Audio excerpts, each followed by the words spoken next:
agradecerle también el auspicio a la Sociedad Internacional de Derecho Comunitario y la Integración. Y este es un tema que vamos a tratar de eminente actualidad. Es el Mercosur uno de los desafíos más importantes que tiene. Así que yo ahora los voy a dejar en la palabra del doctor Humberto Granada Notario, que es el coordinador del Instituto de Estudios de Armonización Legislativa, doctor Oscar Pacilo Candia, que es el órgano académico de COADEM, para que haga una introducción al tema que vamos a tratar y también fundamentalmente explicarles toda la metodología de trabajo que vamos a tener. Así que muchas gracias y espero que tengamos una muy buena jornada de trabajo. Humberto. Gracias, presidente. Bien, amigos, amigas, colegas y compañeros del Mercosur, buenas tardes.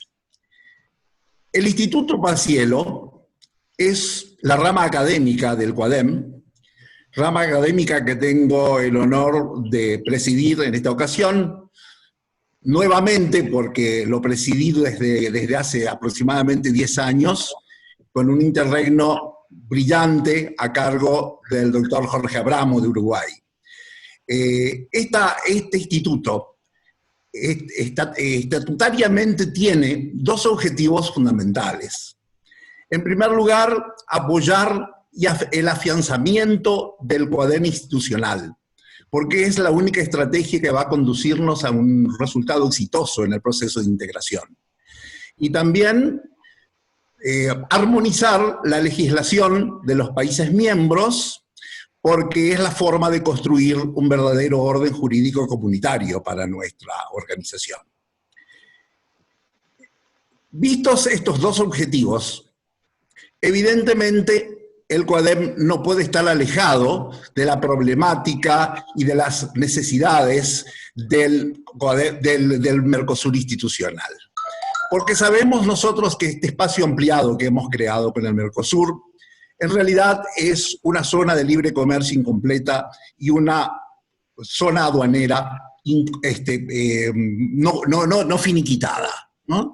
Y entonces, si bien es cierto que hemos realizado progresos enormes en el Mercosur institucional, en la cuestión social y política, como por ejemplo el Estatuto de Ciudadanía del Mercosur, la defensa de los derechos humanos, las políticas unificadas en materia de educación superior, y de forma estructural, por ejemplo, el FOSET, que fue un adelanto cualitativo en el proceso.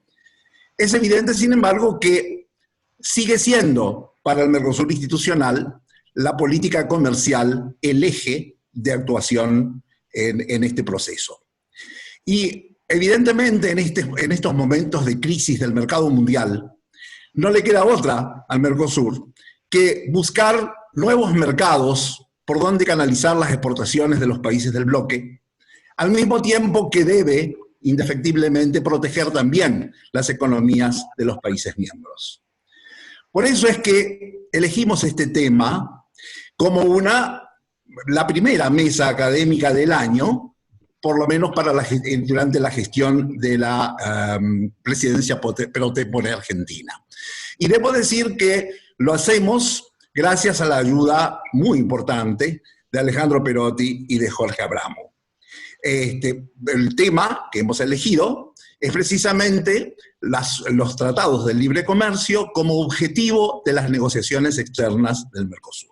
Y a estos efectos hemos convocado a personas que realmente son expertas en la cuestión y han participado muchas veces en las negociaciones, de manera tal que sin duda vamos a sacar un rédito fenomenal en cuanto a las conclusiones que podamos retirar de este evento. Hemos invitado entonces a los panelistas, embajador Raúl Cano por Paraguay, el doctor Ignacio Bartesagui por Uruguay, el doctor Jorge Fontoura por Brasil y los doctores Alejandro Perotti, María Victoria Bruno y Sergio Yasiuk por Argentina. Vamos a dar a cada uno de los expositores 10 minutos para la exposición de su tema. Cada uno de ellos ha manifestado cuál sería el tema de su preferencia. Y Lo hacemos tan estricto porque necesitamos que al cabo de las 6 exposiciones tengamos un tiempo suficiente para el debate, que es en definitiva el momento cumbre donde los auditores y aquellos que, los miembros del auditorio, perdón, y aquellos que tengan un interés concreto en esta problemática puedan formular sus preguntas y obtener las respuestas, por supuesto, de estos especialistas. Agradecidos a todos entonces. Paso a presentar al primer expositor, el embajador Raúl Cano, quien se desempeña actualmente como director general de Política Económica del Ministerio de Relaciones Exteriores del Paraguay. Es economista por la Universidad Católica de Asunción y magíster de la Universidad de Ottawa, Canadá, en la especialización en finanzas internacionales, con una enorme y vasta experiencia laboral en organismos públicos de su país y el exterior. El tema específico de su exposición es Mercosur, Unión Europea, Mercosur, EFTA, revisión legal y los próximos pasos para la firma y entrada en vigor de los acuerdos. Embajador, por favor, el uso de la palabra. En primer lugar, muy buenas tardes a todos. Un agradecimiento muy especial al Consejo de Colegios y Órdenes de Abogados del Mercosur por esta distinción de poder compartir con ustedes y con los panelistas y con los internautas de esta posibilidad de participar en la mesa académica Tratado de Libre Comercio como objetivo de las negociaciones externas del Mercosur. Un saludo muy especial a los ponentes, a muchos de ellos, con muchos de ellos tuve la oportunidad de poder negociar y participar en las negociaciones tanto con la Unión Europea como con EFTA. Hablaban los que me antecedieron en el uso de la palabra que estamos siendo pioneros en la utilización de esta tecnología. A nosotros durante la presidencia pro tempore de Paraguay no nos dieron oportunidad, tuvimos que aprender sobre la marcha, con algunos errores, con algunos aciertos, y culminamos la semana pasada la presidencia pro tempore en esta situación tan particular que nos tocó vivir. Entendemos que no pudimos avanzar todo lo que hubiésemos preferido durante la presidencia pro tempore de Paraguay, pero lo importante es que no nos detuvimos en este proceso de construcción comunitaria, como dijo Humberto Granado del CIDESI, que este proceso de construcción comunitaria estamos construyendo juntos. Todavía no tenemos una zona de libre comercio perfecta, menos una unión aduanera, pero una mirada al exterior nos va a dar un fortalecimiento. Con respecto a, si me permiten, con respecto a las negociaciones Mercosur y Unión Europea, antes de pasar al tema central de la revisión legal, me gustaría hacer un pequeño torno de cuándo fue culminado el acuerdo. El capítulo comercial del acuerdo fue concluido luego de 20 años de negociaciones en Bruselas, un 28 de junio del 2019. Crea un espacio económico ampliado conformado por 800 millones de habitantes, un PIB conjunto que equivale a una cuarta parte del PIB mundial y una corriente comercial en total haciendo unos 100.000 millones de dólares. Estamos hablando de uno de los bloques más importantes del mundo. Crea condiciones para el acceso a través de las normas y disciplinas comerciales para un mercado estratégico cuyo PIB per cápita está en torno a los 34.000 dólares por año. El Mercosur tendrá acceso libre de aranceles para el 93% de sus exportaciones a través de la eliminación de aranceles en un periodo de 10 años en el mercado de bienes. Impulsa el aumento del PIB a través de la creación de condiciones para la transformación de la matriz productiva, para la integración del Mercosur a las cadenas regionales y a las cadenas globales de valor. Ese es el entorno cuando se firmó el acuerdo. ¿Cuál es la situación actual? El proceso de revisión legal, así como los detalles pendientes para la suscripción del acuerdo, se encuentran en su fase final. Durante la presidencia pro tempore de Paraguay, pudimos culminar, luego de muchas negociaciones, los capítulos políticos y de cooperación con eso llegamos a un hito fundamental en los capítulos que van más allá del capítulo comercial. De igual manera, en el capítulo horizontal general, en el inicio del semestre se encontraban con unos temas pendientes, algunos artículos que fue también concluido durante la presidencia pro tempore de Paraguay. En la misma situación y próximo al cierre está el capítulo institucional comercial. Un tema que sí merece la atención son las indicaciones geográficas. El 30 de junio concluyeron las consultas públicas en cada uno de los estados partes del Mercosur para la habilitación de usuarios previos, una cantidad aproximada de 14 nombres de origen europeo que, si cumplen con los requisitos establecidos en el capítulo de indicaciones geográficas del acuerdo, podrán seguir utilizando y comercializando dentro del Mercosur. ¿Cuáles son los próximos pasos?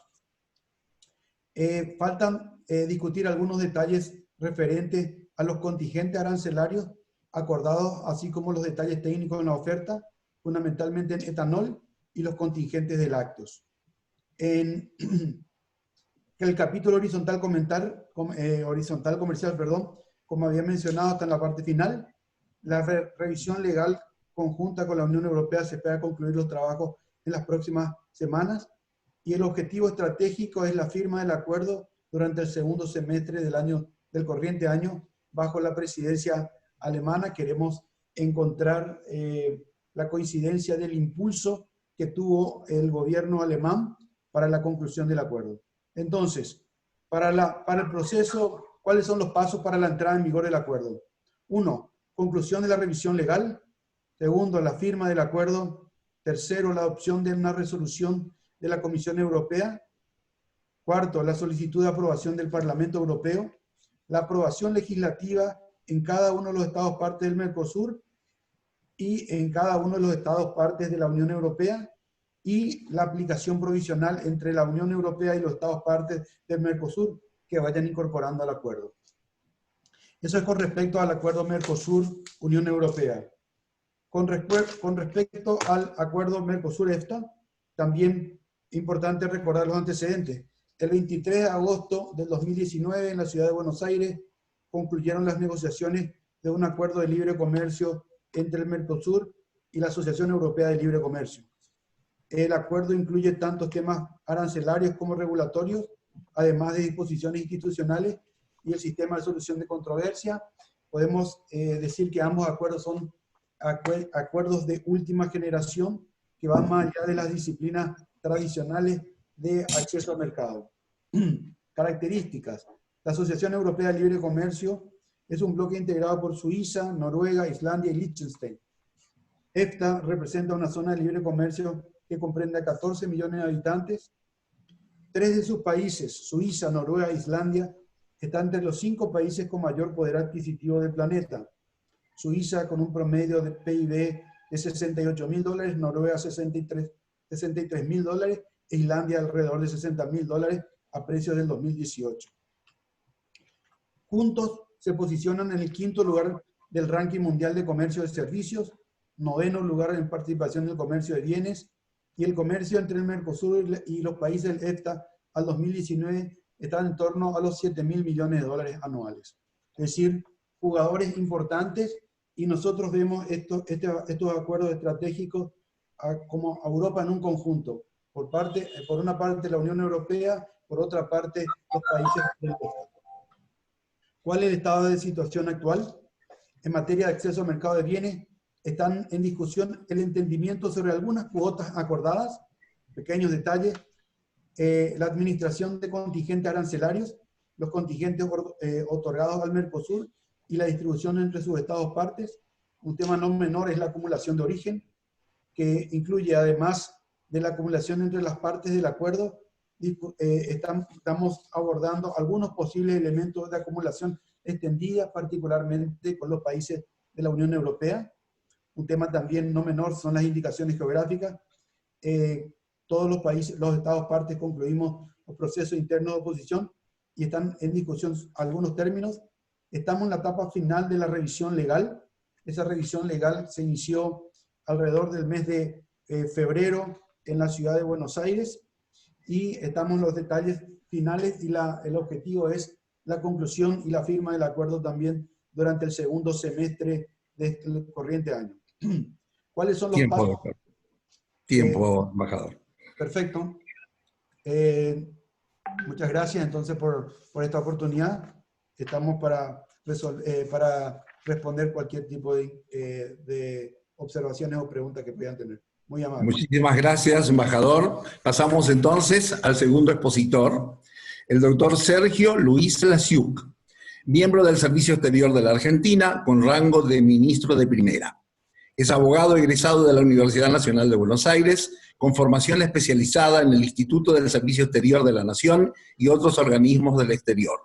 Frondosos antecedentes laborales en el servicio exterior de su país, destacándose su desempeño como presidente del Tribunal Administrativo de la ALADI en los años 2009-2010. El tema específico de su exposición: aspectos institucionales y jurídicos de los acuerdos comerciales de última generación, la revisión legal. Adelante, colega. Bueno, muchas gracias, doctor Granada. ¿Yo puedo compartir un PowerPoint en la pantalla o complico la organización? Si no, no hay... A ver, presidente, ¿cómo viene la mano? Porque realmente ese aspecto no lo conozco. Sinceramente me la complica, pero... Bueno, no hay problema, no hay problema. Eso para apoyar un poquito, pero no hay problema, lo hacemos. Gracias. Positivo nada más. Bueno, muchas gracias a todos por estar aquí escuchando nuestras exposiciones.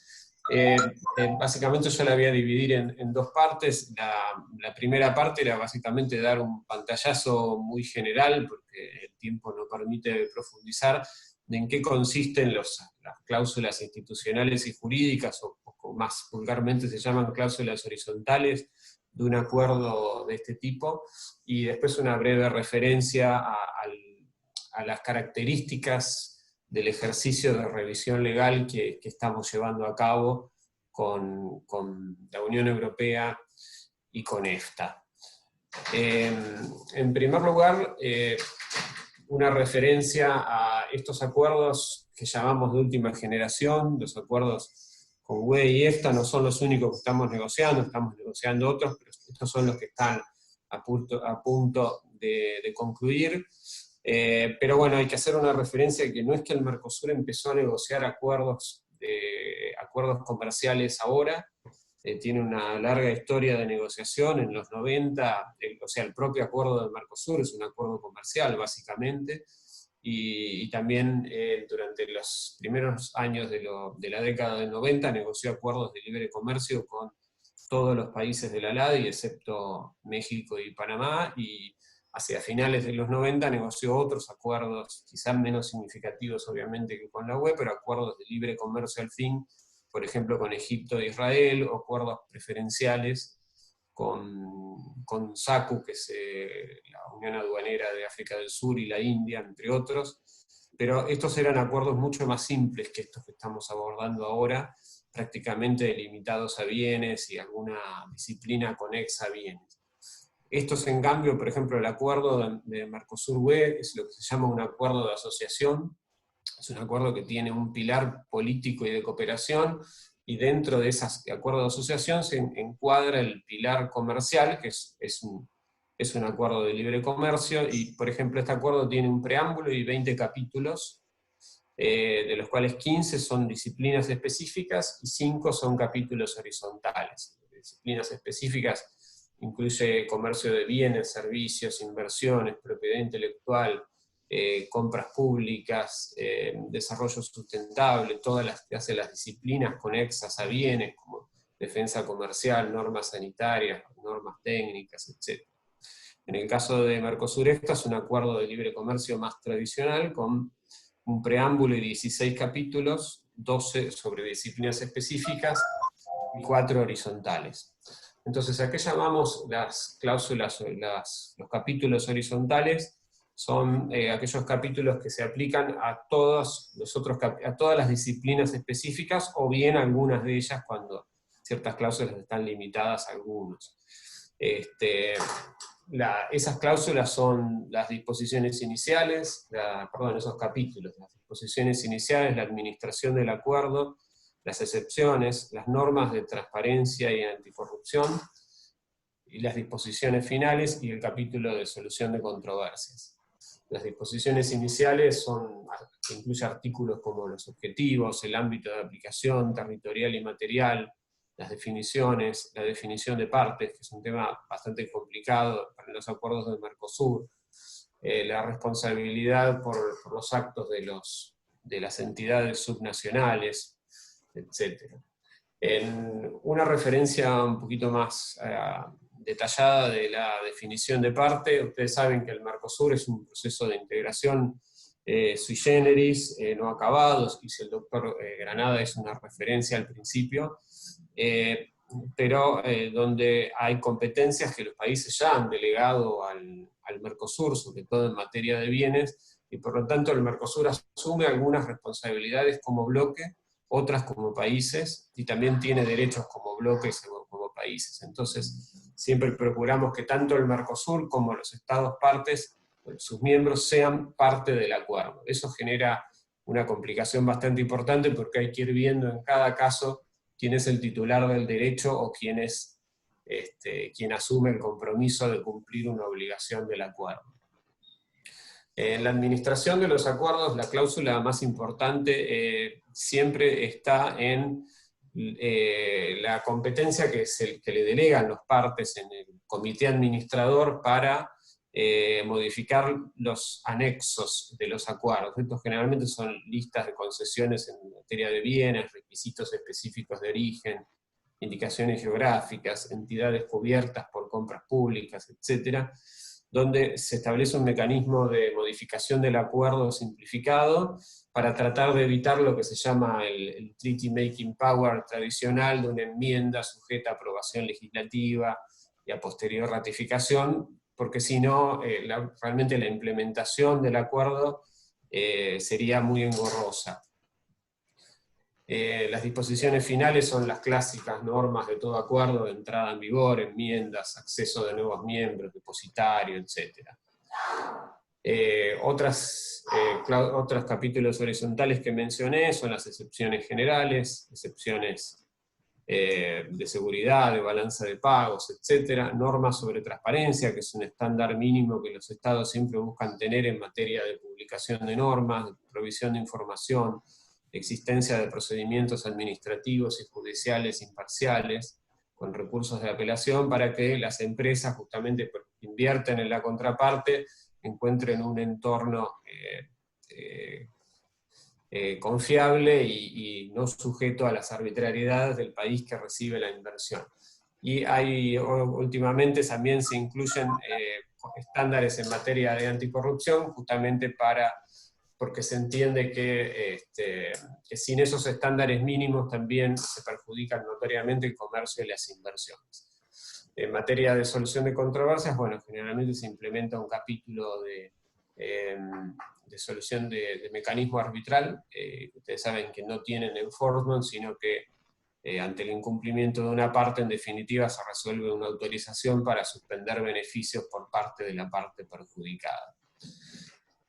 Fui un poquito rápido porque quería llegar a la revisión legal, que sé que era un tema que había interés en que se presentara. Y bueno, actualmente estamos llevando dos procesos en paralelo de revisión legal, lo cual es un trabajo realmente muy, muy intenso. Con la Unión Europea lo estamos ya prácticamente concluyendo. Con esta está muy avanzado, pero todavía requiere un poquito más de trabajo. En el caso de la Unión Europea, la coordinación intra-Mercosur estuvo a cargo de Brasil. En el caso de esta estuvo a cargo de Argentina. En el caso de la Unión Europea, el mecanismo que se usó fue dividir los textos del acuerdo en 3 paquetes, y esos paquetes a su vez se dividían en 2, y se hacía una revisión cruzada. La UE revisaba uno, Mercosur revisaba el otro, se intercambiaban y después se iban a reuniones conjuntas, capítulo por capítulo. En este caso lo hicimos a través de nuestras representaciones en Bruselas para tener un contacto más directo con la Comisión Europea.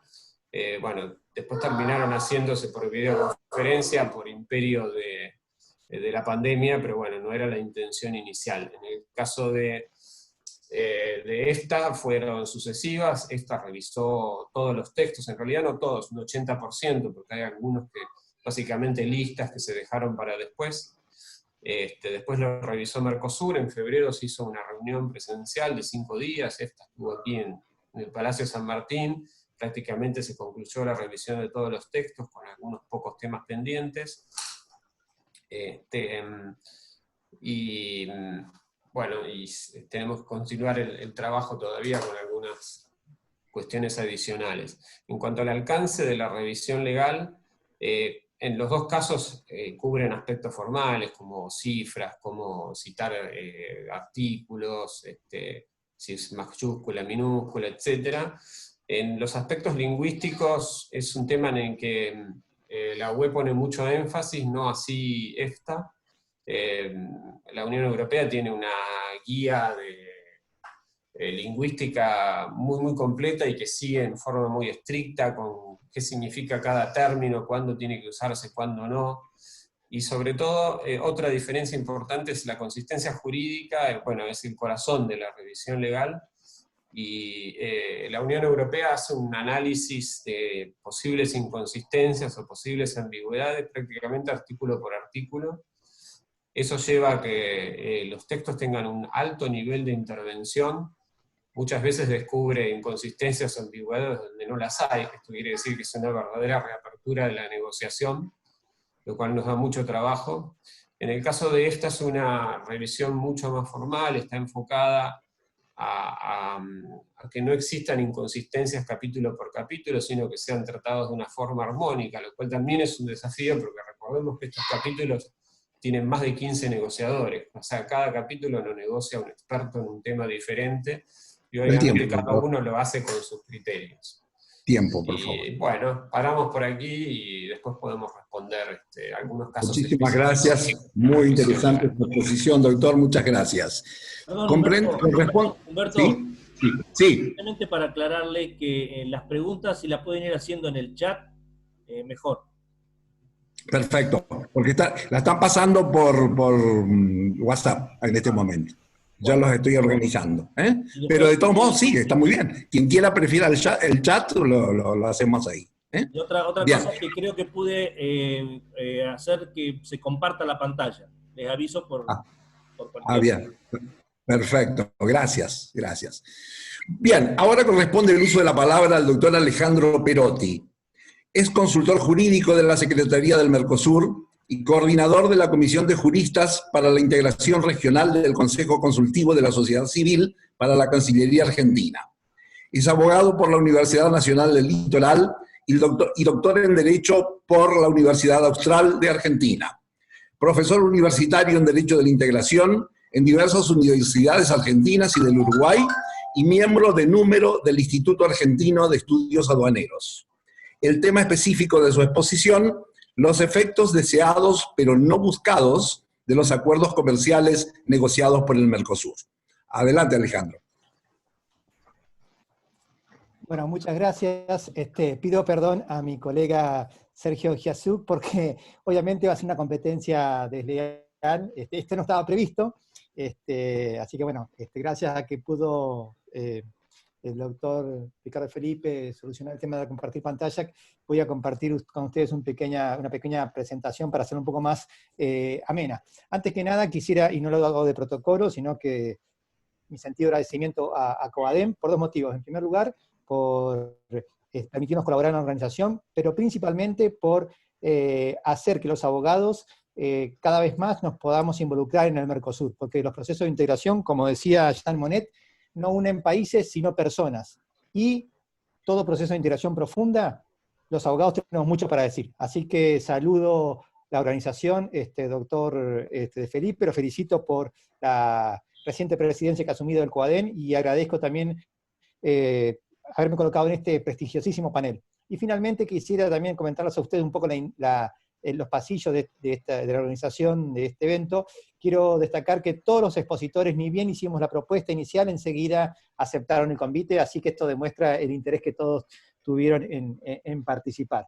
En primer lugar, ¿por qué titulo los efectos no deseados pero no buscados. Bueno, porque en realidad cuando los países acuerdan un tipo de acuerdos de este tipo tan profundo, en realidad tienen objetivos específicos que ya los describieron muy bien Sergio y Raúl. Pero esos objetivos específicos, aun cuando sean sumamente loables, hacen que otros efectos mediatos, efectos positivos, que en el Mercosur llamamos el despertar de la agenda dormida, también tengan efectos, ¿no? O sea, en virtud de estos acuerdos hay ciertos temas que el Mercosur tenía a un costado, que no estaba tratando porque no estaban las condiciones políticas dadas, que la negociación del acuerdo los impone y lo vamos a ir viendo. Por eso es los efectos deseados pero no buscados por estos acuerdos. En primer lugar, bueno, los dos acuerdos más importantes, EFTA y Unión Europea, definitivamente traen mayor transparencia normativa y reducen la discrecionalidad de los gobiernos hacia la interna y hacia la externa del Mercosur. Por otro lado, también generan mayor calidad institucional. Y las instituciones del Mercosur tienen más competencias que antes del acuerdo, hacia la interna y hacia la externa. Y finalmente también reducen las restricciones y simplifican los procedimientos, tanto con la Unión Europea y EFTA como también los procedimientos intra-Mercosur. Vamos a ir punto por punto, hago una nota al pie. No me voy a referir a lo que tiene que ver con las diferentes disciplinas, porque eso lo va a encarar mi colega María Victoria Bruno, que fue una de las negociadoras de estos acuerdos. Yo simplemente me voy a enfocar al tema bienes. En primer lugar, arancel externo común.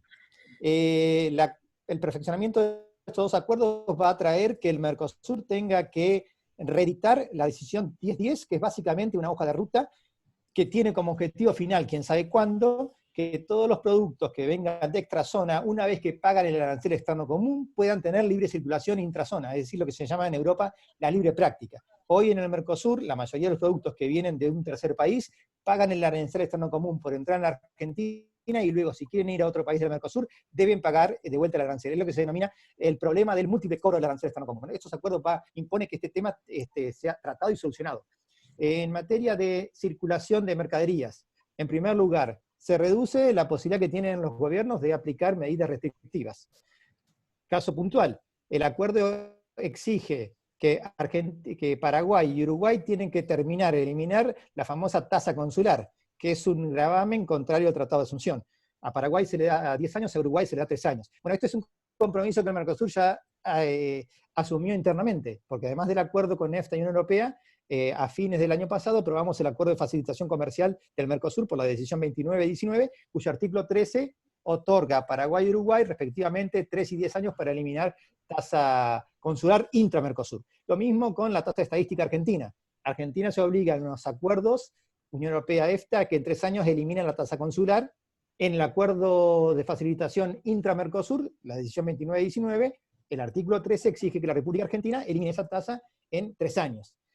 Otro tema delicadísimo, ya saben todos ustedes que yo tengo posición tomada en esto desde hace muchísimos años, los famosos derechos de exportación intra-Mercosur. Bueno, el acuerdo Unión Europea-Mercosur establece para los países el compromiso de eliminarlos en su gran mayoría. Esto tiene nombre y apellido, la República Argentina, y en algunos casos Uruguay, porque Uruguay tiene algunos derechos de exportación, sobre todo para cueros. Bueno, el acuerdo establece un cronograma desde grabación, lo cual va a imponer a que tengamos que eliminar los derechos de exportación intra-Mercosur, porque no tendría sentido cobrarlos entre nosotros y cobrárselo a la Unión Europea. Lo cual también tiene otro impacto, que es que vamos a tener que eliminarlos con Chile, porque el acuerdo de libre comercio Mercosur-Chile establece que solamente podemos aplicarle a Chile derechos de exportación si se los aplicamos a los países del Mercosur. Otro tema importante es que el acuerdo permite la autocertificación en origen, es decir, que una empresa pueda, asumiendo los requisitos que esto implica, autocertificar el origen de ese producto, lo cual intra-Mercosur todavía no está permitido. Bueno, el acuerdo impone que tengamos que trabajar una norma Mercosur sobre autocertificación en origen. Tema automotriz, sumamente importante. Nosotros con Brasil, sobre todo, venimos amagando llegar al libre comercio en materia automotriz de hace más de 15 años. Bueno, teóricamente vamos a lograrlo en el 2029. El año pasado, Brasil y Argentina han renegociado bajo el paraguas del AC14 el acuerdo automotriz para llegar al 2029 con libre circulación de autos, libre comercio. ¿Por qué en el 2029 y no en el 2032? porque según el acuerdo Unión Europea-Mercosur, más o menos jugando con los calendarios, para el 2030 los autos europeos van a poder ingresar libre de tributos al Mercosur. Entonces, no tiene sentido que no tengamos libre comercio entre nosotros. Por eso es que con Brasil llegamos al 2029 a libre comercio, y también el acuerdo con la Unión Europea ha disparado que se terminen de negociar los acuerdos bilaterales entre Paraguay y Argentina en materia automotriz, y Paraguay y Uruguay estará próximo a cerrarse. De la presidencia pro tempore paraguaya, después de 19 años sin reuniones, Paraguay logró que se reúna el Comité Automotriz del Mercosur para tratar de que estos acuerdos bilaterales se fusionen en una única norma Mercosur. Recuerden ustedes que ya tenemos 2 normas del Mercosur que regulan el tema automotriz, pero nunca entraron en vigencia, que son la 7000 y la decisión 401. En materia de negociaciones comerciales externas, evidentemente estos 2 acuerdos, como decía Sergio, no son los únicos acuerdos que ha negociado el Mercosur. Mercosur tiene una agenda prolífica. Es cierto que con diferentes ritmos depende la ideología política de los presidentes de turno, pero hemos tenido siempre una agenda interesante. Pero estos 2 acuerdos han despertado el interés de otros países, es decir, países que no se fijaban tanto en el Mercosur, al Mercosur cerrar acuerdos importantísimos con la Unión Europea y han empezado a declarar su interés con el Mercosur. Y de allí es que tenemos en la mesa de negociaciones Canadá, Singapur, Corea del Sur, Líbano, Vietnam, Indonesia, Alianza del Pacífico, que ya lo teníamos desde antes, y Centroamérica también, que venimos coqueteando ya desde el año 2000, con cerrar un acuerdo con el SICA, con Centroamérica. El tema de los cupos, que mencionaba hoy Raúl, va a imponer que en el Mercosur se mejore el sistema que tiene el Mercosur de cómo distribuir los cupos que tiene cada país para poder exportar bajo el paraguas de estos acuerdos. Esto va a implicar una revisión de la resolución que estableció el SACME, la 3110. De hecho, en la última cumbre del Mercosur, la Comisión de Comercio dictó la Directiva 2220, que es la que crea un comité ad hoc para crear un nuevo mecanismo de distribución y control de los cupos. O sea que esto es un impacto ya efectivo de estos acuerdos que se ha plasmado en la agenda del Mercosur. Con esto voy terminando. Reforma institucional. ¿Saben ustedes que por el débil sistema jurisdiccional que tiene el Mercosur, un ciudadano del Mercosur va a tener mayores garantías para lograr el cumplimiento de este acuerdo en Europa que los que el mismo ciudadano va a tener en el Mercosur? Muchísimas gracias. Gracias, Alejandro. Muchísimas gracias. Pasamos ahora a la siguiente expositora, la doctora María Victoria Bruno, exdirectora de Regulaciones y Disciplinas Internacionales del Ministerio de Producción y Trabajo de Argentina.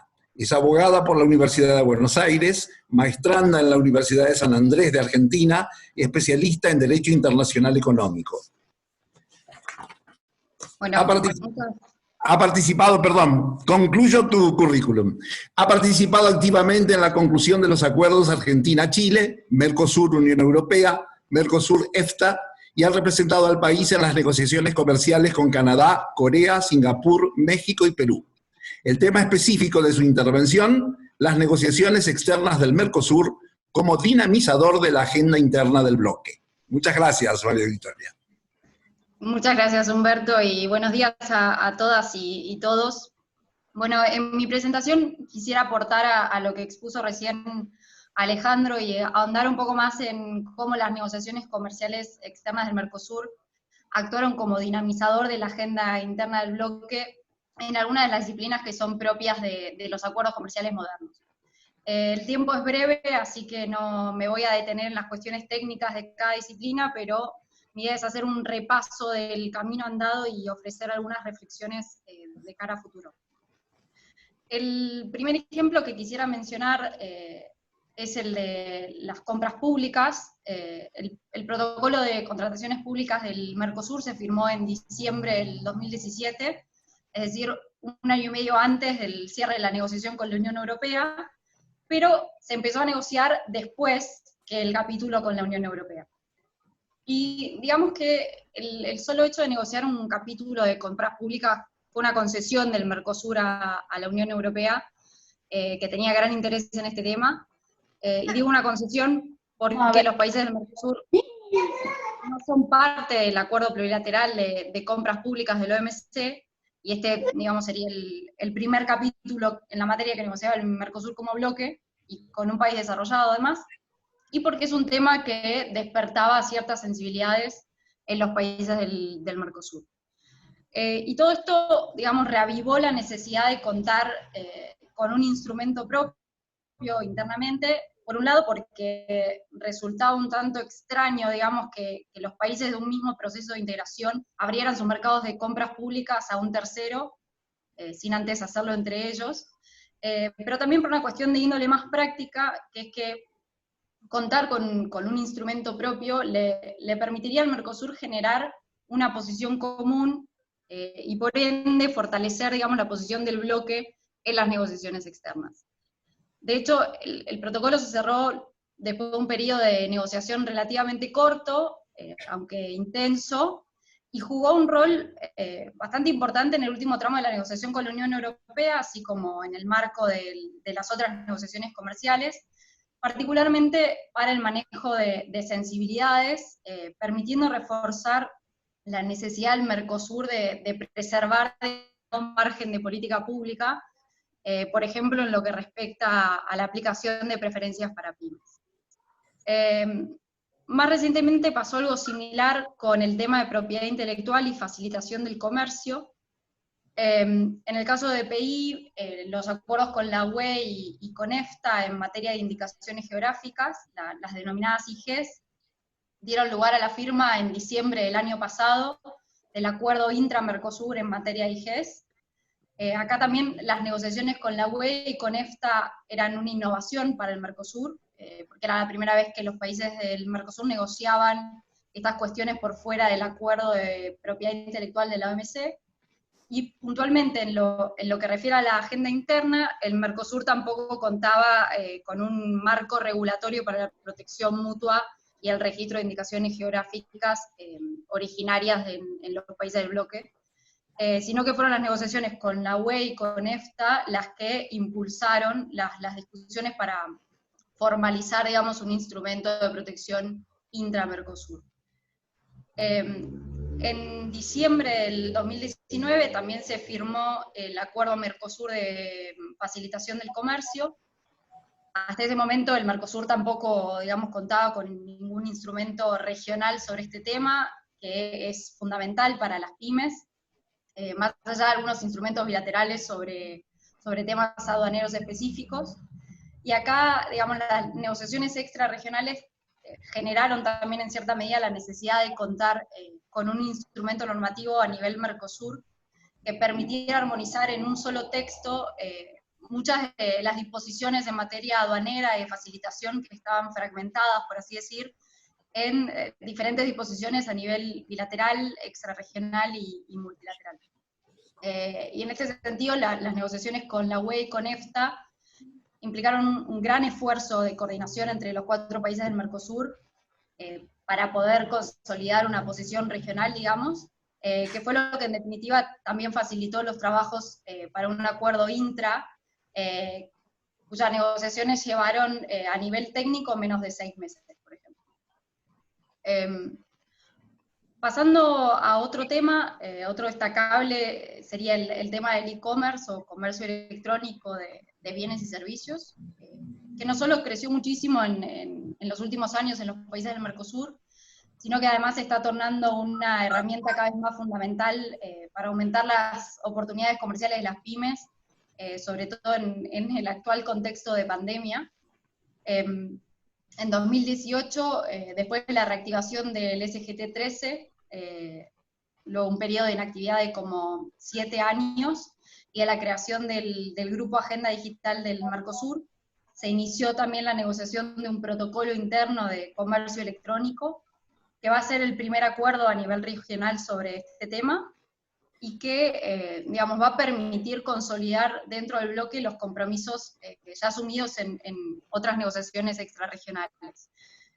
Porque si bien el acuerdo con la UE es el primero que cerró el Mercosur como bloque en este tema, Mercosur también está negociando en materia de comercio electrónico con Canadá, con Corea, con Singapur, y además Argentina y Brasil y Uruguay también tienen algunos compromisos anteriores con otros países de la región, como con Chile. Y si bien, digamos, el protocolo continúa actualmente en negociación, ya se encuentra acordado en su mayor parte, y ojalá la negociación pueda finalizarse este año, y eso marque digamos, el primer paso para la creación de un mercado digital regional. Tiempo, colega, tiempo. Muchas gracias, perdón.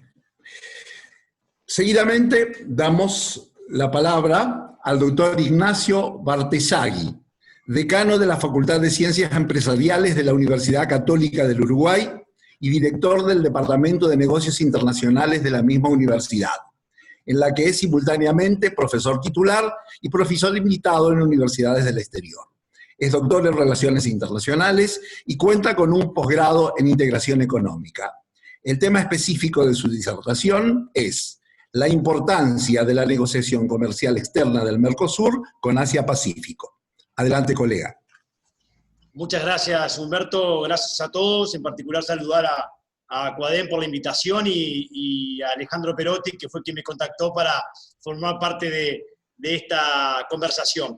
Bueno, en primer lugar, el tema es muy importante y yo quería plantear el contexto que está viviendo el Mercosur en cuanto a los tratados de libre comercio. Más allá de que me voy a centrar en Asia-Pacífico, es claro que estamos en un momento particular, porque yo siento como uruguayo que en este momento en el Mercosur no tenemos algunos consensos vinculados a la apertura del Mercosur al mundo. Sí hemos tenido algunos éxitos, como los colegas han relatado, que tienen que ver con la Unión Europea, con el EFTA.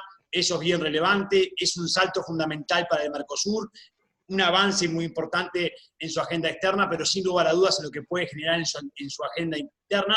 Pero creo que lo que tiene que ver con la agenda externa, todavía no tenemos, la agenda externa en curso y la que se puede venir, no tenemos definitivamente un consenso. Y creo que las diferencias entre Argentina y Brasil, los frenazos que se dan en algunas negociaciones por los impactos de la COVID-19, generan dudas, y en particular en las negociaciones en curso, que sabemos son las de Singapur, Canadá, Corea del Sur, se habla del Líbano, pero el Líbano es una negociación de poco impacto. En ese sentido, yo creo que, independientemente del proceso de revisión jurídica que se está llevando a cabo en el acuerdo con la Unión Europea, con las expectativas que así tenemos, en cuanto a Asia-Pacífico, el foco central está en Corea del Sur.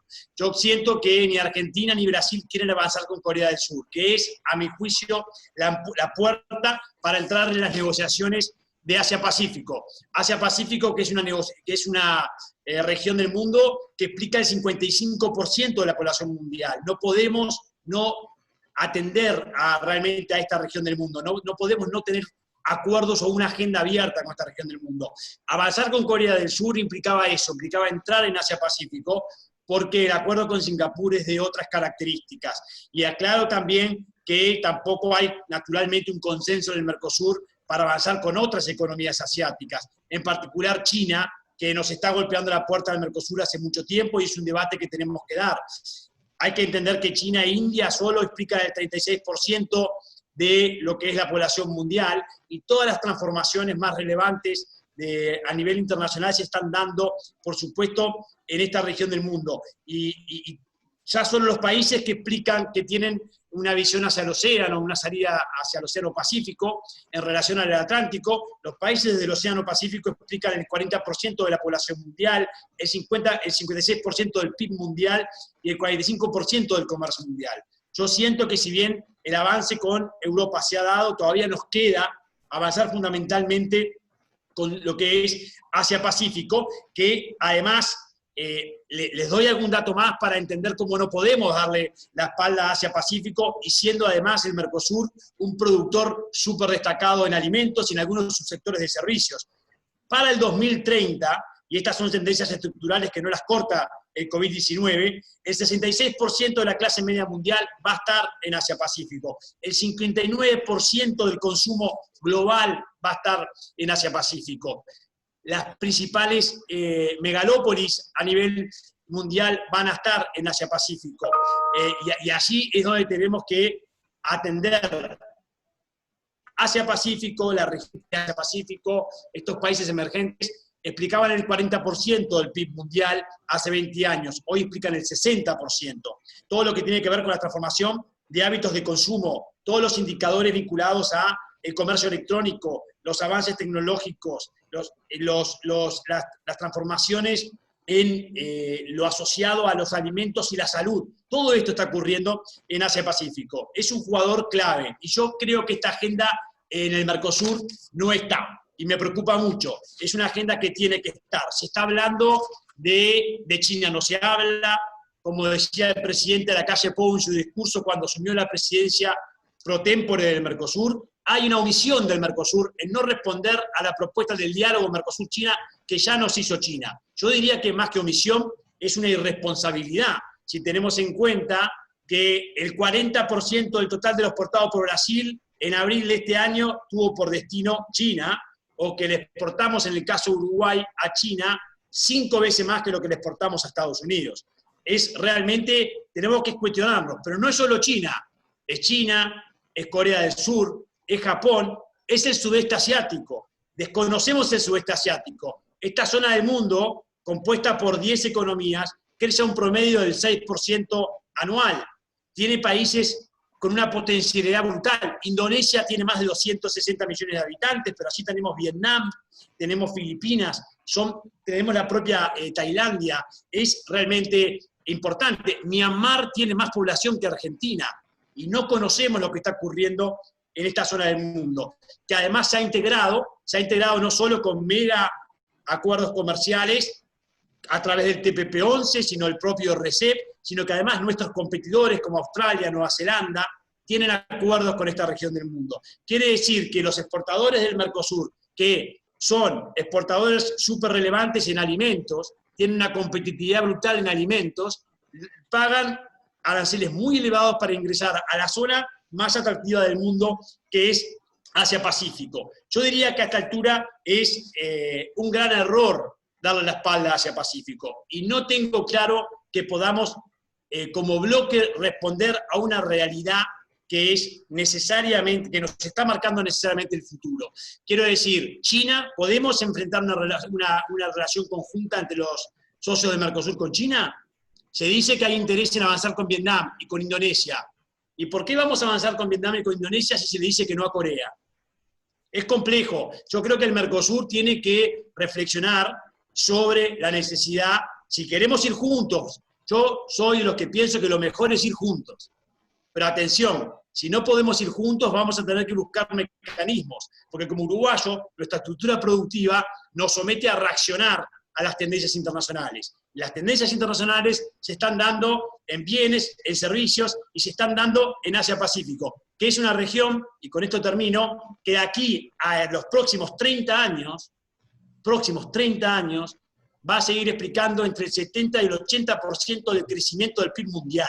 Y además es una zona del mundo que es la que casi no va a caer en el marco del COVID-19 y es la que se va a recuperar más rápidamente. Yo creo que desconocemos en el Mercosur una zona del mundo que es estratégica y que simplificamos el concepto de no abrirnos en acuerdos comerciales con esos países por el impacto que va a tener en nuestra estructura productiva nacional. Y eso no es así porque hay también muchas amenazas que se pueden tener en cuenta y contemplar con políticas de reconversión, pero también hay muchas oportunidades de asociatividad empresarial, de inversiones, de la tecnología china, pero incluso la tecnología de Indonesia, que también se está transformando en un gran productor de tecnología. Me quedo por ahí. Muchas gracias.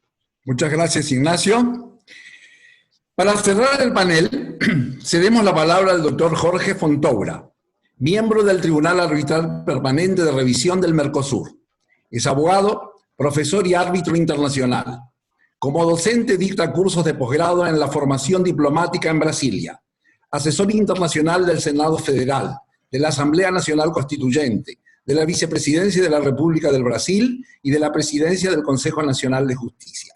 Su exposición, por ser el que cierra el panel, tiene espacio abierto.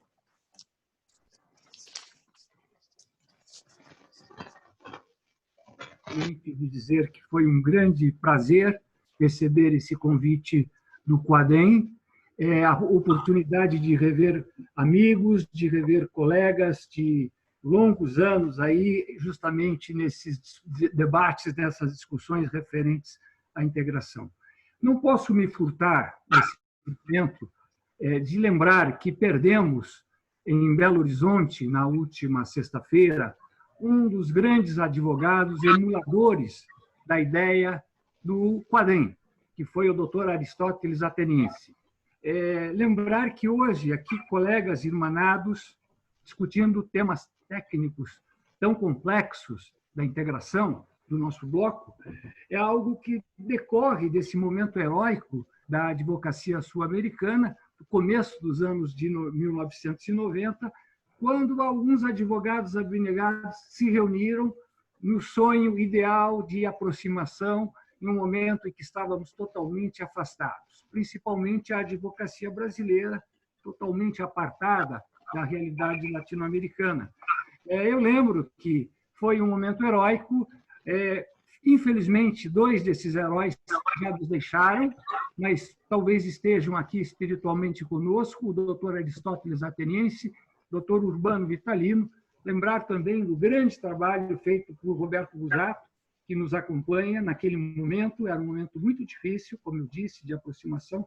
Doutor Carlos Caputo Bastos também, que foi um dos emuladores dessa ideia, e hoje a OAB está voltada para o mundo, está próxima ao mundo. Eu lembro apenas um detalhe, até para motivar os colegas da América Latina, que nós não tínhamos no Conselho Federal, na OAB, uma grande comissão internacional. A Comissão de Relações Internacionais era uma comissão pro forma, e depois desses anos de 1990, depois desse fator deflagrador de novas energias, da integração do Mercosul, de todas aquelas novidades que mudaram praticamente a nossa realidade cultural, a realidade é outra, e essa comissão é a comissão talvez mais importante, uma comissão de vitrine do nosso órgão de advocacia organizada.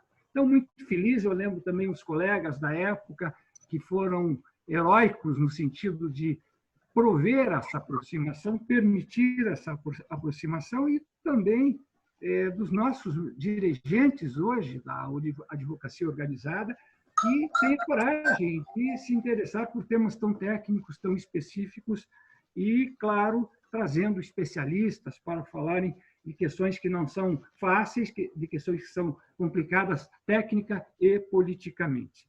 Mas o motivo condutor da nossa reunião, nesse momento, é justamente a ideia da liberação comercial, das políticas externas e políticas comuns feitas pelo mesmo bloco, pelo nosso bloco de integração, o Mercosul. E eu gostaria de lembrar que os momentos nem sempre são fáceis. A história da integração sul-americana é a história das dificuldades que foram sendo superadas com muita dificuldade, e essas dificuldades dizem respeito ao processo histórico, não são dificuldades específicas daquele ou deste país, são dificuldades que decorrem da natureza, das dificuldades enfrentadas por todo o mundo e que também ocorrem na América Latina. Mas, em particular, em relação ao Mercosul, eu gostaria apenas de lembrar hoje que, durante muito tempo, em função das críticas que se fazia ao processo, o objetivo sempre buscado pelos exegetas de nossa integração era a crítica à questão da personalidade jurídica. E é justamente em relação a ela que eu vou concentrar o meu comentário.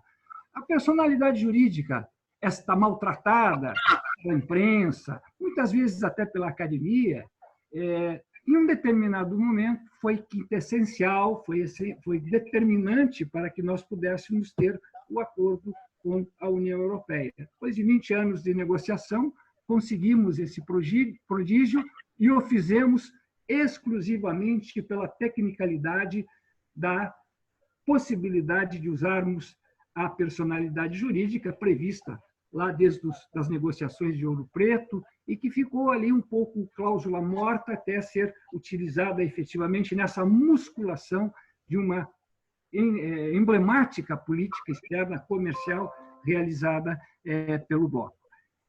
Não foi fácil.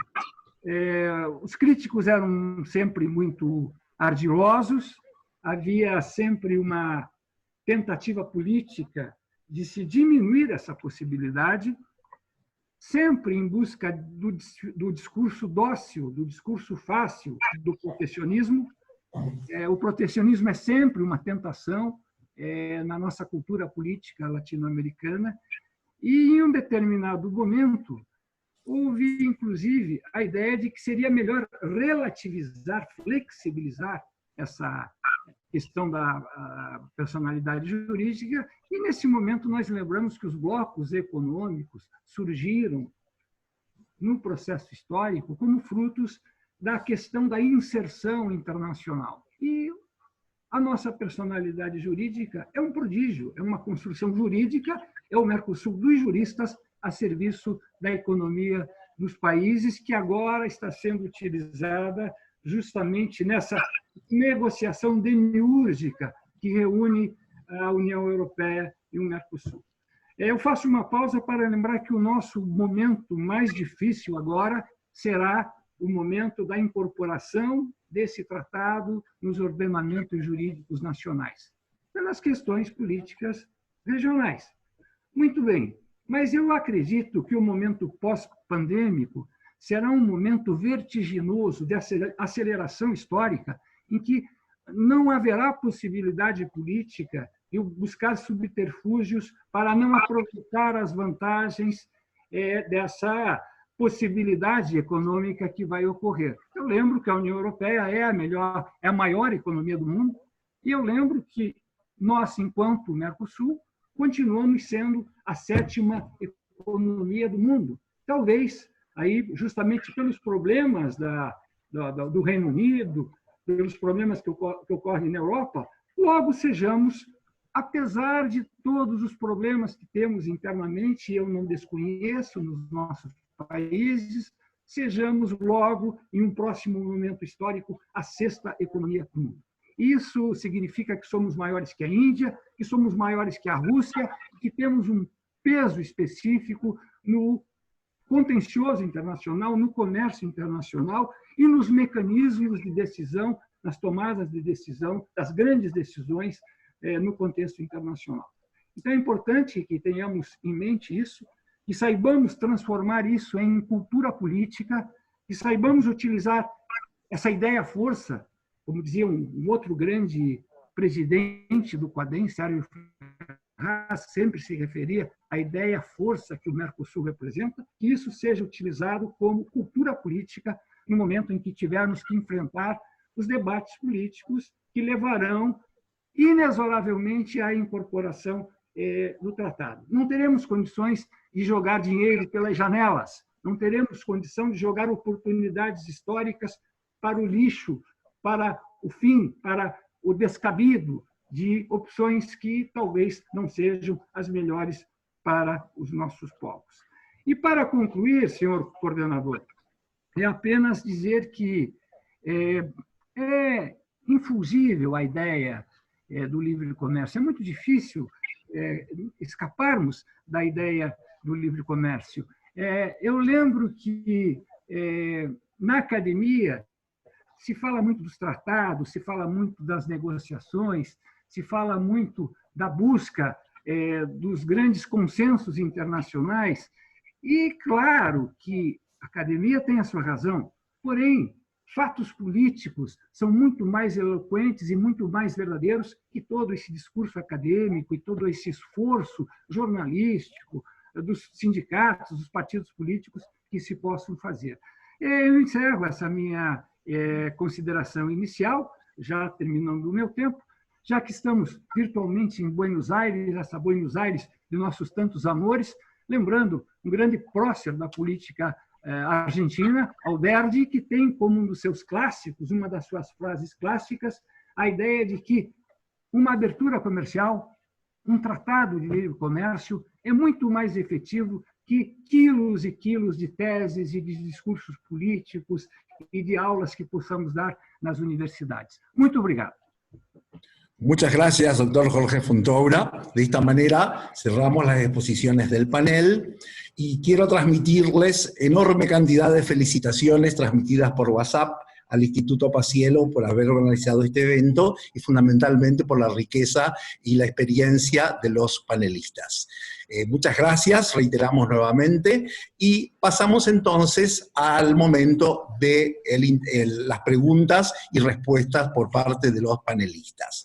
Yo me he permitido, como coordinador, condensar la enorme cantidad de preguntas que hemos recibido vía WhatsApp, algunas de chat, y fundamentalmente con carácter previo el Instituto recibió muchas inquietudes, sobre todo de las universidades que están trabajando con el Instituto y con las que nosotros tenemos convenios académicos al respecto.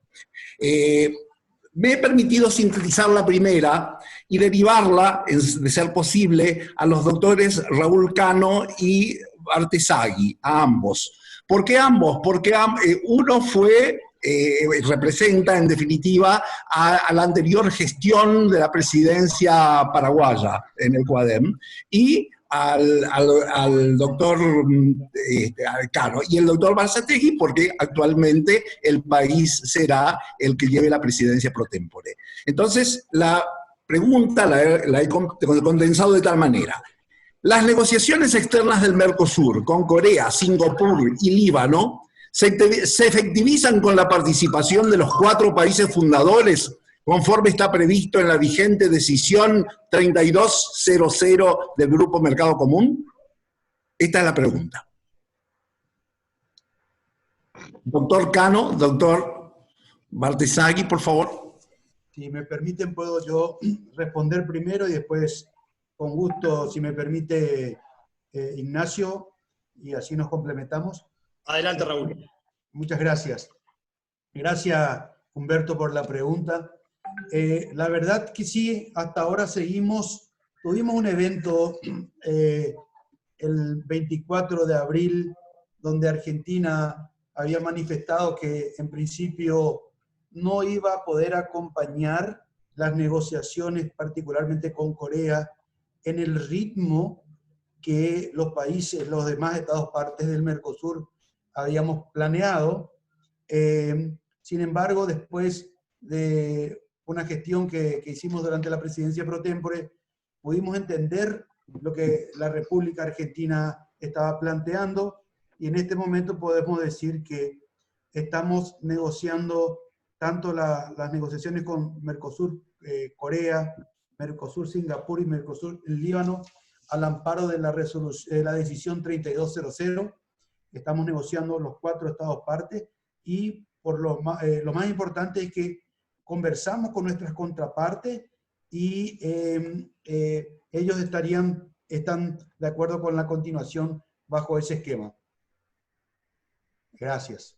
Muchas gracias, Raúl. Ignacio.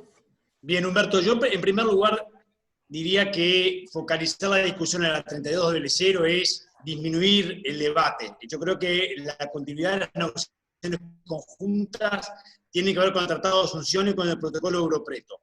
No necesariamente con la 3200, que entiendo que allí está, y allí está para debatir también, y a los académicos nos encanta debatir. Con respecto a la posición de Uruguay en la presidencia pro tempore que inició la semana pasada, si bien yo no represento al gobierno, no soy negociador del gobierno, sí converso con el gobierno, lo que puedo decir es, vemos con preocupación la señal de Argentina de querer bajarse las negociaciones y después volver a subirse. Nosotros queremos negociar en conjunto, pero también queremos tener la garantía de que vamos a avanzar, de que los procesos no van a quedar por el camino, como dijo el presidente de la calle Pou, de que necesitamos consensos pragmáticos, como también dijo el presidente en el discurso. Con esto quiero decir que si hay alguna señal de que realmente Argentina o Brasil, por diferentes motivos, no pueden seguir al ritmo de Uruguay, con Corea, con Canadá, con Singapur, o no pueden abrir nuevas negociaciones con Vietnam o con Indonesia, o no pueden abrir un diálogo con China, Uruguay debería presentar en el marco de su presidencia pro tempore algún mecanismo de negociaciones diferenciadas. Esa es mi posición. Muchísimas gracias, Ignacio. ¿Algún otro panelista que quiera agregar algo? Sí, Bien, gracias. paso. Gracias. Si Sí, me permite. y por favor. Sí, bueno, muchas gracias. Bueno, yo un poco como representante de Argentina, a pesar que, bueno, soy del gobierno, pero también puedo expresar opiniones personales.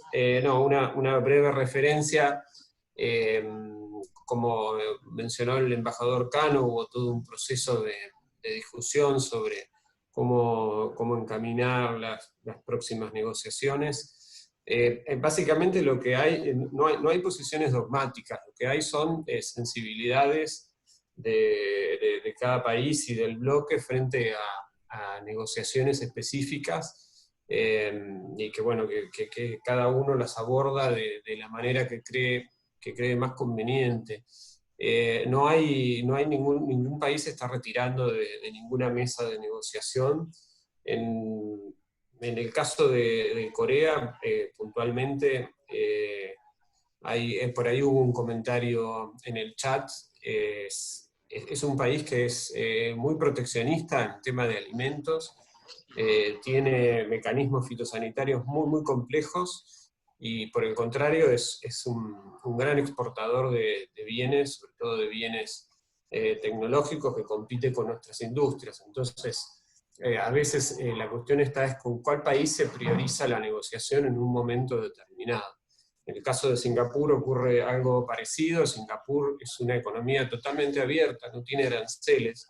Entonces, también, bueno, si bien pueden verse beneficios por el lado de la inversión, de los servicios, etc., a veces también uno se puede cuestionar, digamos, es una negociación prioritaria en el sentido de que nosotros vamos a estar bajando aranceles y ellos no tienen arancel para bajar, ¿no? En cambio hay otras negociaciones que se ven como más, como que pueden dar réditos comerciales mucho más rápidos, como por ejemplo América Central. O sea, no es una cuestión dogmática, es una cuestión de intereses, quizá de corto plazo en las sensibilidades y en los aspectos ofensivos de cada país en las negociaciones. Gracias. Gracias, Sergio. ¿Alguna otra? Doctor Perotti quería. El doctor Perotti. Perfecto. Adelante, Alejandro. Bien, en primer lugar coincido plenamente con Ignacio. Es más, para mí la 3200 podría no estar y la imposibilidad de negociar unilateralmente existiría porque surge el Tratado de Asunción del Protocolo de los Pretos. O sea que si está vigente o no está vigente, existe una 32, no cambia la discusión. Los problemas están en el derecho originario. En segundo lugar, entiendo la posición obviamente yo no soy parte del gobierno, entiendo ni argentino ni ningún otro país, entiendo la posición de Uruguay. Sabemos muy bien que los países chicos muchas veces se quejan porque no pueden vender en el mercado de los grandes, entonces los países chicos lo que piden es déjennos venderle a alguien. Eso es entendible. Lo que sucede es que un proceso de integración no es simplemente la mesa de negociaciones externa. Un proceso de integración es algo mucho más abarcativo. Entonces yo creo que tenemos que encontrar las fórmulas que nos permitan negociar a todos en un mismo momento. Porque si no, pregúntenle a los andinos o a los centroamericanos cómo les ha ido en su intento de crear un proceso de integración profunda con el elemento de que cada país puede negociar en forma unilateral. Es decir, los efectos dañinos son mucho más perjudiciales que los eventuales efectos positivos. Entonces, resumiendo, creo que tenemos que encontrar la forma de compensar ganancias y beneficios intra y extra para que todos negociemos con todos al mismo momento. Gracias, Alejandro.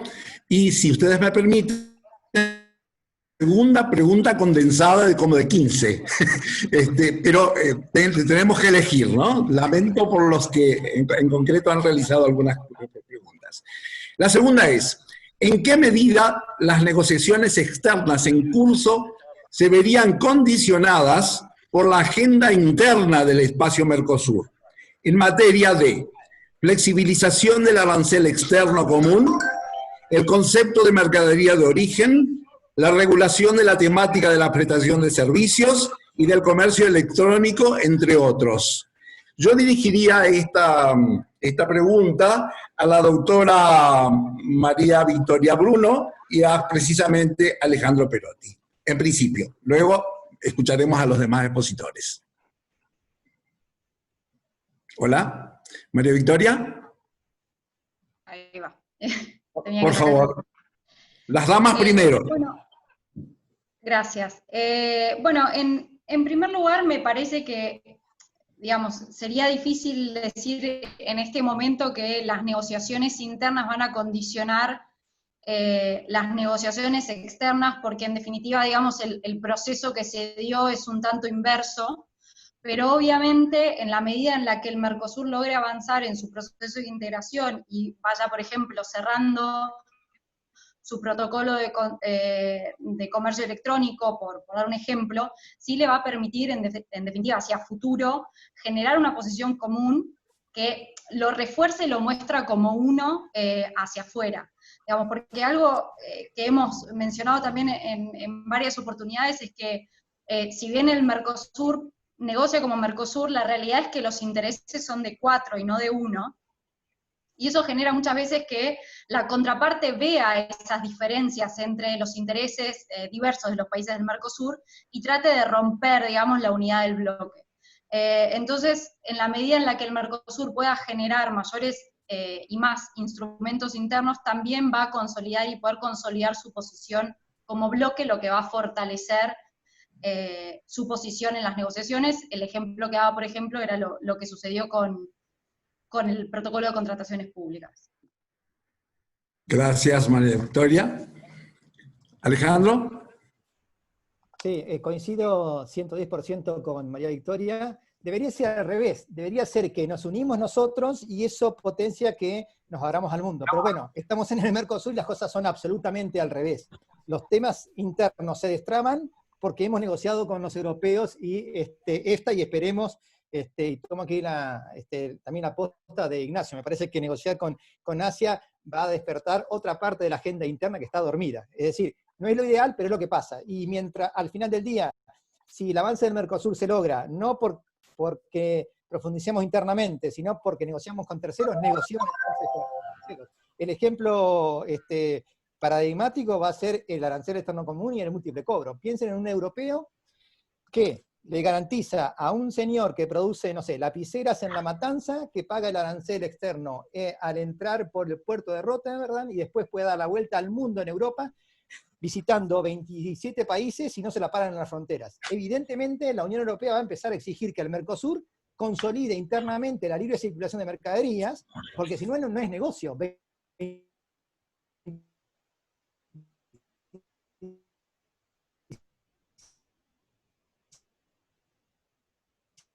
Contra 4, porque tengamos que limpiar, como decía hoy Raúl y Sergio, limpiar el tema de la zona de libre comercio. No podemos ser zona de libre comercio imperfecta.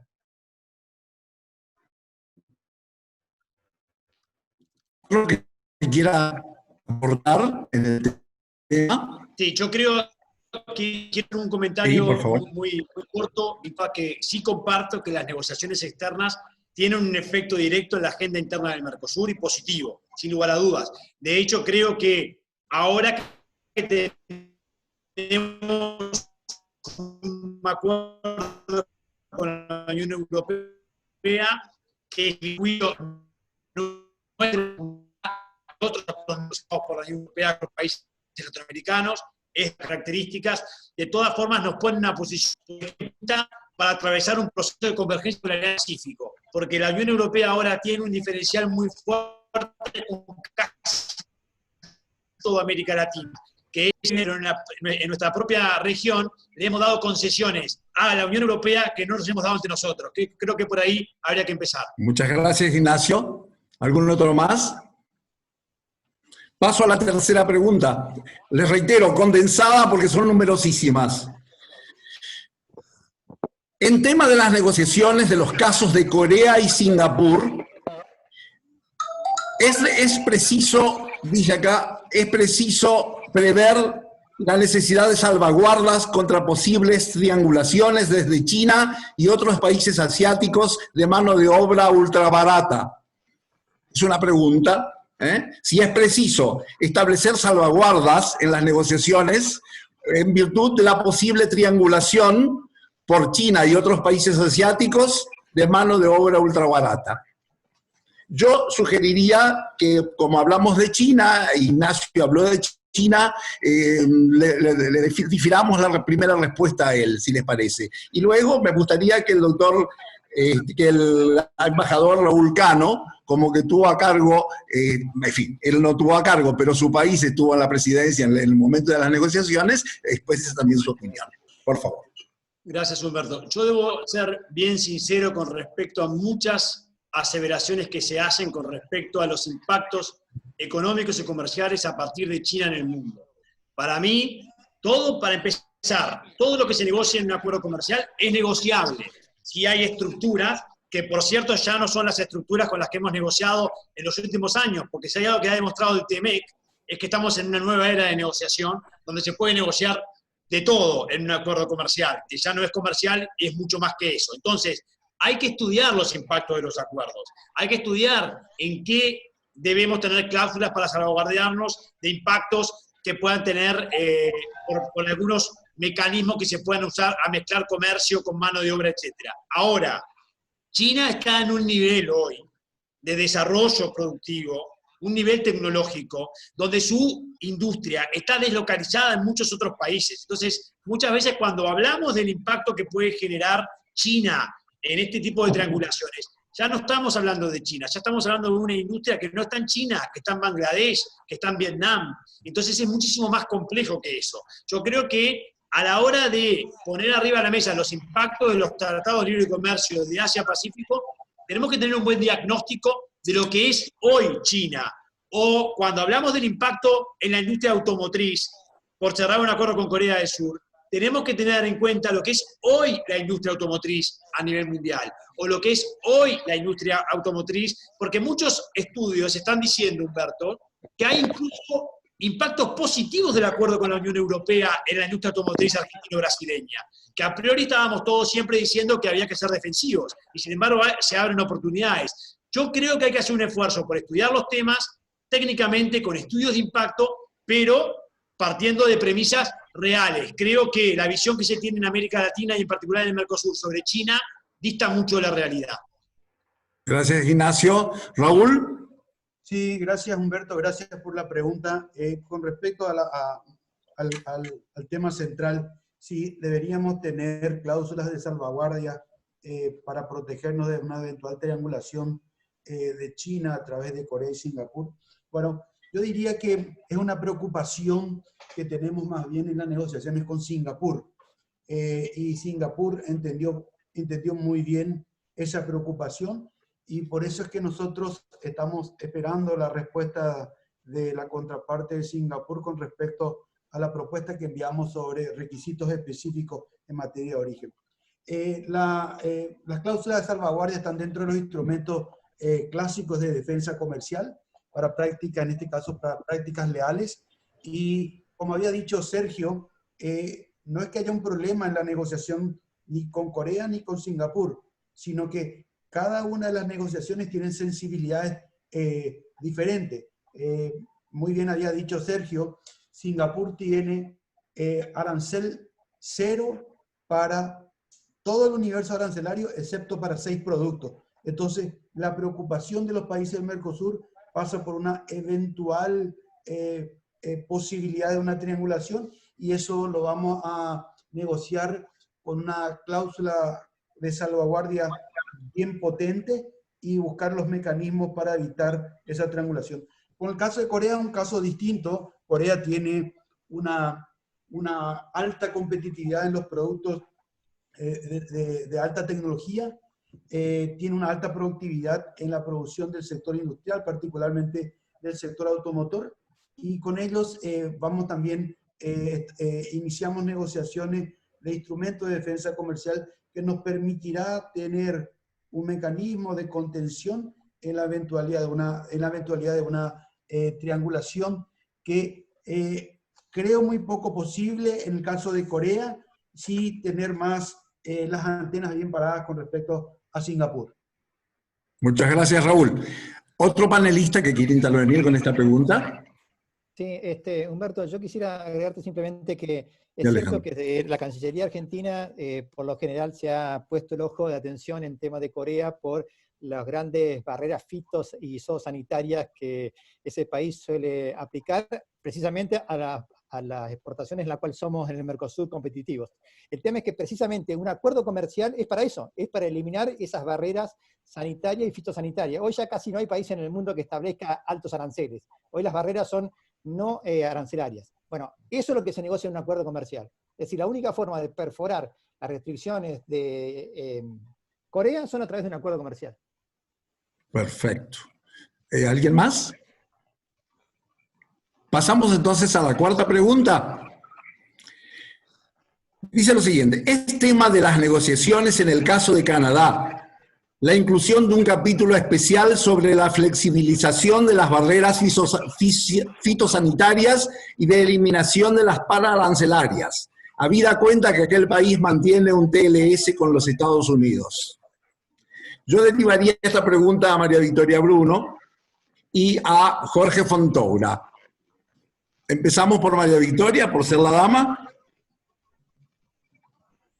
Sí, a ver, el tema del comercio de bienes no es mi área de experiencia. Yo generalmente he tratado más los temas de disciplinas no vinculadas con el comercio de bienes, pero sí les puedo decir que no solo el acuerdo con Canadá, sino todos los acuerdos comerciales que está negociando el Mercosur, además de un capítulo de bienes en donde se ve la cuestión más bien arancelaria y las disciplinas que aplican a la cuestión de las mercaderías, también existen otros capítulos de cuestiones vinculadas con el comercio de bienes, donde se ve justamente la cuestión de los obstáculos técnicos al comercio, las medidas sanitarias y fitosanitarias, y otras cuestiones que están vinculadas con el comercio de bienes. Son cosas que siempre se abordan, digamos, en los acuerdos comerciales.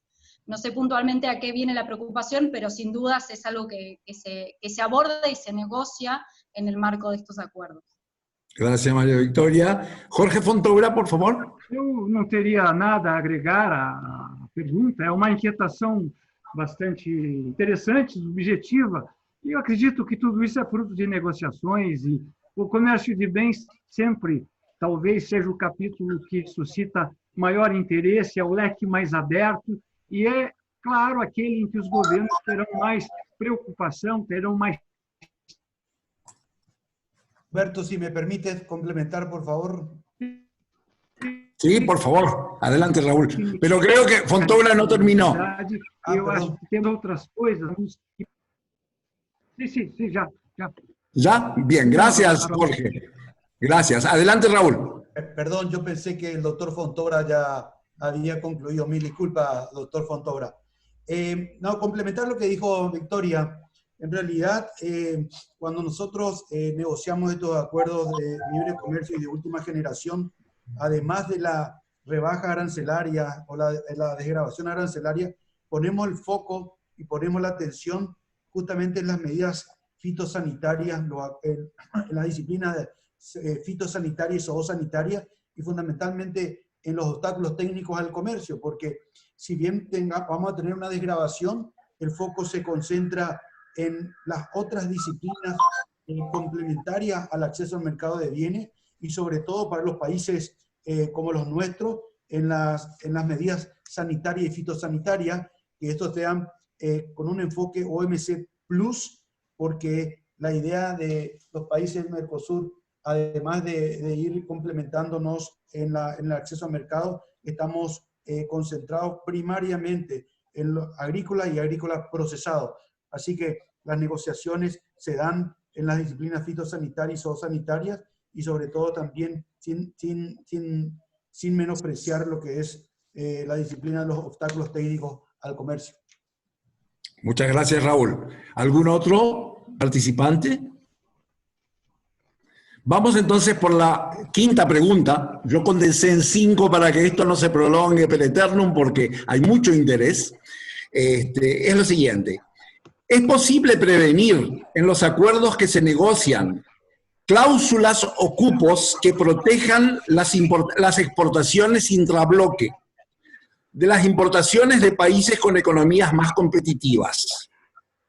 Cuanto menos, dice, por un periodo que permita la adecuación de las economías de los países miembros del Mercosur. No es muy clara la pregunta, pero es como se me la ha formulado. Yo sugeriría que Sergio Yasiuk nos dé una primera respuesta y seguimos con los demás. Por favor, Sergio. Bueno, cómo no. A ver, no solo un tema de cupos, ¿no? Sino también de desgravación arancelaria. Evidentemente, el Mercosur y también los socios con los que se negocia, se prevén en esquemas de grabación con canastas a diferente cantidad de años según la sensibilidad de los bienes de que se trata, ¿no? En la negociación con la Unión Europea esto fue una gran discusión porque, bueno, la Unión Europea no quería aceptar canastas de desgravación a plazos muy largos y para el Mercosur este era un issue porque evidentemente un acuerdo comercial con una potencia como la Unión Europea necesita en determinadas ramas industriales de procesos de adaptación de las industrias para que los efectos no sean perniciosos en esas ramas industriales. Los cupos no es un procedimiento que el Mercosur utilice mucho defensivamente los cupos, porque los cupos generalmente son para alimentos, y en alimentos el Mercosur es más bien ofensivo. Es más bien defensivo en industrias y el mecanismo que se usa allí para atender esas sensibilidades son los plazos de desgravación. Gracias. Muchas gracias, Sergio. ¿Algún otro panelista? Me gustaría escuchar la opinión de Jorge Fontoura. Sim, eu gostaria de fazer comentário a partir dessas perguntas que revelam uma grande inquietude técnica específica sobre setores muito pontuais, que nós devemos observar que, curiosamente, a geração do ministro Yasiuk, por exemplo, diplomática, foi criada não só na Argentina, como no Brasil, no Paraguai e no Uruguai, nos institutos de formação diplomática, com o DNA da integração. E vemos também que figuras proeminentes hoje nas cancilherias são pessoas oriundas de uma formação em que o conhecimento da integração, o conhecimento histórico da nossa integração, o conhecimento técnico da integração e a habilidade negocial levam à certeza que nós estamos muito bem representados. O prodígio da atuação do Mercosul nas negociações recentemente concluídas com a União Europeia são um exemplo, uma aula de diplomacia bem realizada. E agora, com as dificuldades que enfrentamos internas, nós estamos vivendo o momento da diplomacia. Quando os problemas políticos se alçam, é o momento que também a diplomacia se alce. E, felizmente, a nossa preparação diplomática nos 4 países levam à certeza que nós temos nas mesas de negociação profissionais altamente qualificados. Também vemos jovens embaixadores hoje sendo nomeados nos países que compõem o Mercosul.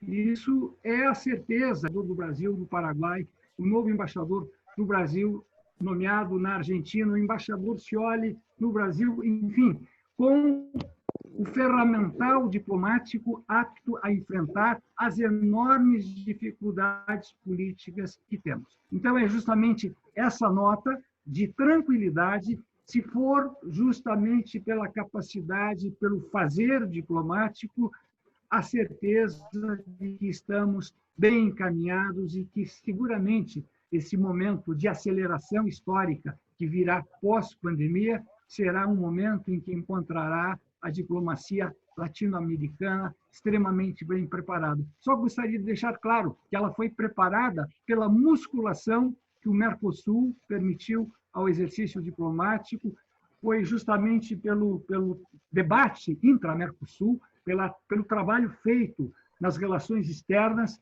que permitiu, e as imensas dificuldades que enfrentamos no nosso presidencialismo cotidiano, que é sempre uma dinâmica de crises. Eu costumo dizer que a integração feita com base no sistema intergovernamental, é o sistema apto para enfrentar essas crises que são íncitas da nossa relação política. Superamos isso, superamos as críticas internas, muitas vezes da academia, a má imprensa que o Mercosul sempre teve, e ele, com isso, desenvolveu anticorpos que permitem que ele enfrente todas as potenciais turbulências que possam ocorrer no processo político de forma isenta e apto a superar as dificuldades que possam ocorrer. Muito obrigado. Gracias, Jorge. Bueno, yo creo que hemos recorrido un panorama bastante importante junto a las negociaciones externas del Mercosur. De modo que a este gran colaborador de este evento, que fue el doctor Alejandro Perotti, le pediría que dé su opinión académica respecto de la suerte de este proceso negociador. Por favor, Alejandro. Bueno, muchísimas gracias, Humberto. En primer lugar, hablo como ciudadano.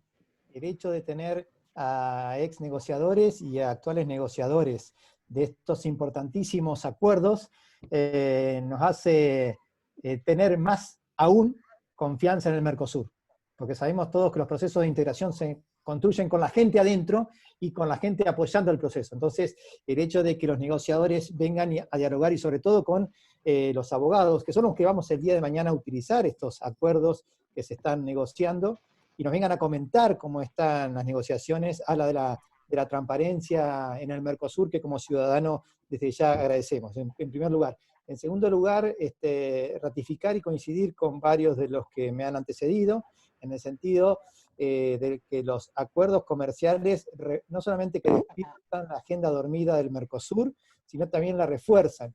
Y voy a tomar la posta que utilizó Jorge Fontoura. Alberdi, en sus bases y puntos de partida, tiene dos párrafos que los abogados no solemos recordar. Uno es, Alberdi siempre pregonó que lo mejor para la República Argentina era tener excelentes relaciones diplomáticas con el Brasil y con sus vecinos, punto uno.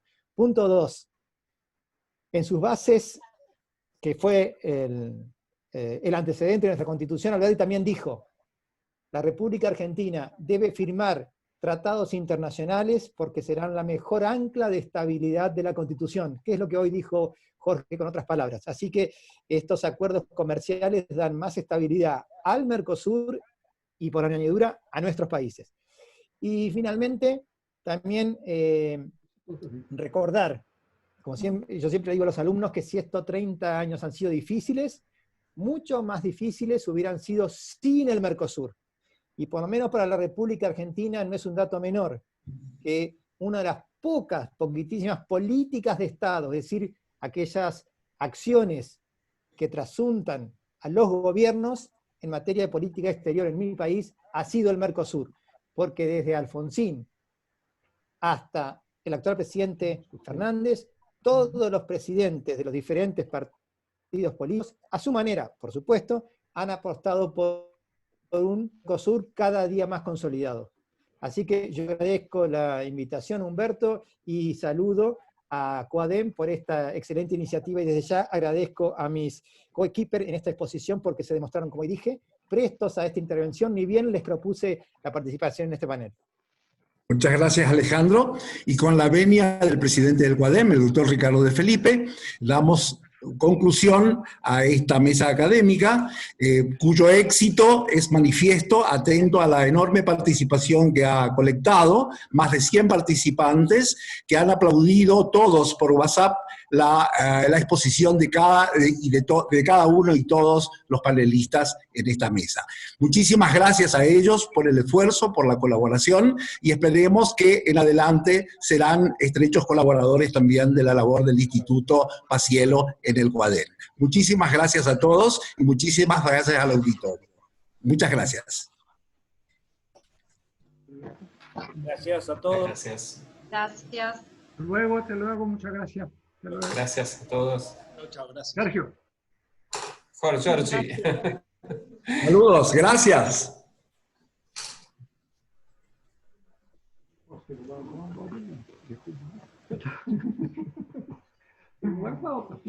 Sí.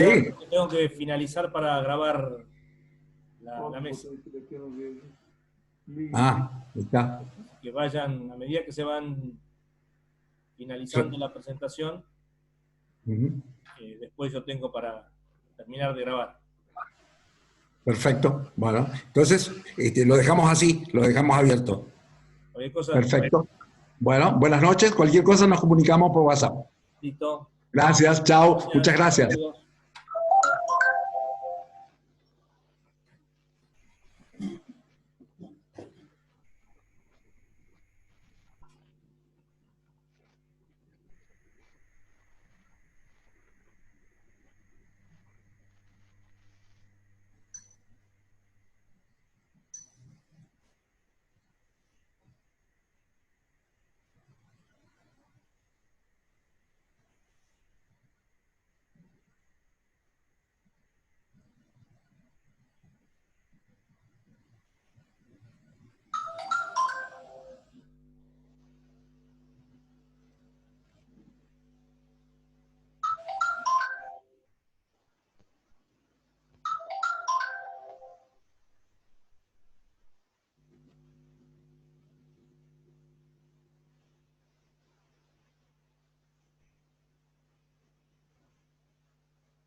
Les pido, Pepe.